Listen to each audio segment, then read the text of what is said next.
ஆச்சி கொழுக்கட்டை மாவு வந்தாச்சு. ஆச்சி கொழுக்கட்டை மாவிற்கு கொழுக்கட்டை அச்சை கேட்டு வாங்குங்கள்.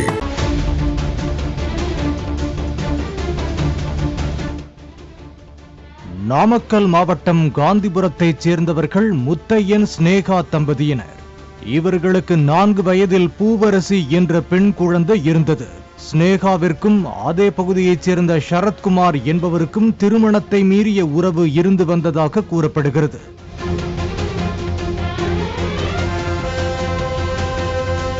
இதனை அறிந்த கணவர் முத்தையன் மனைவி ஸ்னேகாவை எச்சரித்ததாக சொல்லப்படுகிறது.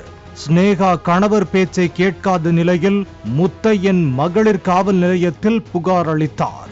பின்னர் போலீசார் முத்தையனையும் ஸ்னேகாவையும் அழைத்து பேச்சுவார்த்தை நடத்தியுள்ளனர். இதனையடுத்து இனி தான் கணவரோடு வசிப்பதாக ஸ்னேகா கூறியுள்ளார்.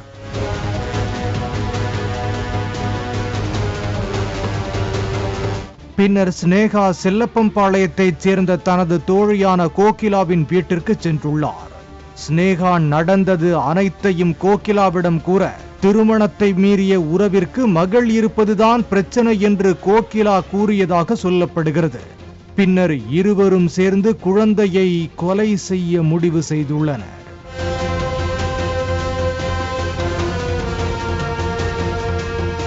மதியம் 2 மணி அளவில் தூங்கிக் கொண்டிருந்த குழந்தையை ஸ்னேகா தூக்கிச் சென்று கிணற்றில் வீசியுள்ளார்.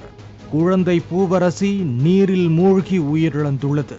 இதனை அப்பகுதியில் நின்ற ஒருவர் பார்த்துவிட்டு போலீசிடம் தெரிவித்துள்ளார்.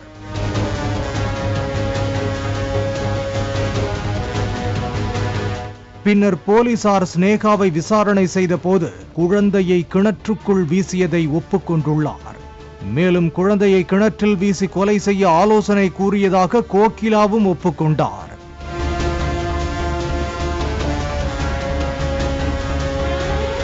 போலீசார் கிணற்றில் இருந்து குழந்தையின் சடலத்தை மீட்டு பிரேத பரிசோதனைக்கு அனுப்பி வைத்தனர். கொலை செய்த தாய் ஸ்னேகாவையும் கொலைக்கு உதவிய தோழி கோகிலாவையும் போலீசார் கைது செய்தனர். ஆச்சி கொழுக்கட்டை மாவு வந்தாச்சு. ஆச்சி கொழுக்கட்டை மாவிற்கு கொழுக்கட்டை அச்சை கேட்டு வாங்குங்கள்.